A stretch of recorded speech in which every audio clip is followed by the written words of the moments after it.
Балалар, біз бүгінгі сабақта Қ дыбысын қорытындылаймыз. Сондықтан да естеріңе түсіріп отыра қойыңдар.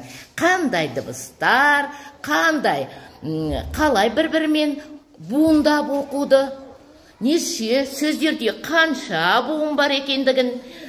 Сонымен балалар, бүгінгі біздің Қ дыбысымын қорытындылау ойын түрінде өтіледі. Ендеше ойынға балалар қатысамыз ба? Жақсы. Балалар, тақтада нені көріп тұрсыңдар? Бала атқа мініп ап, шауып келе жатыр. Жақсы. Ендеше ол жеңіске жеткен сияқты. Біз де жеңіске жетеміз ба? Жақсы.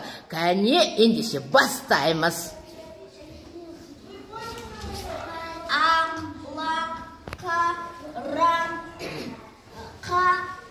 Жақсы. Бер қара.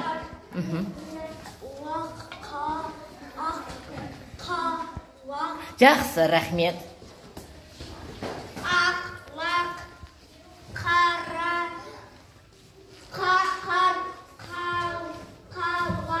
Тамаша.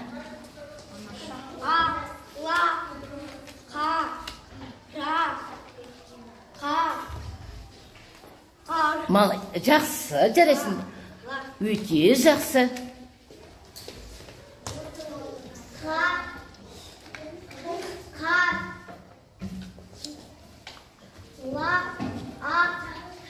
Қолмен. Бер қарауды ұмытып кеттіңдер, е? Жақсы. Жүздеріңді көрейін балдар, бер қарап. Ла, қатты. Қа. Жақсы. Бер қарап. Дауыстарыңды қаттырақ, кәне. Лақ, қара, қа, лақ. Жақсы. Келесі.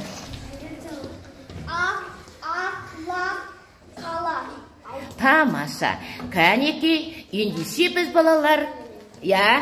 Кеттік, тамаша, жарайсыңдар. Балалар, кәнеки, қол шапалақтайықшы. Жарайсыңдар. Тамаша. Бүгінгі сабақты, буындағы сөздерді өте жақсы оқыдық. Жарайсыңдар, балалар. Мен сендерге ризамын. Тамаша. Керемет. Бәрекелді, балалар. Қол шапалақтайық. Рахмет.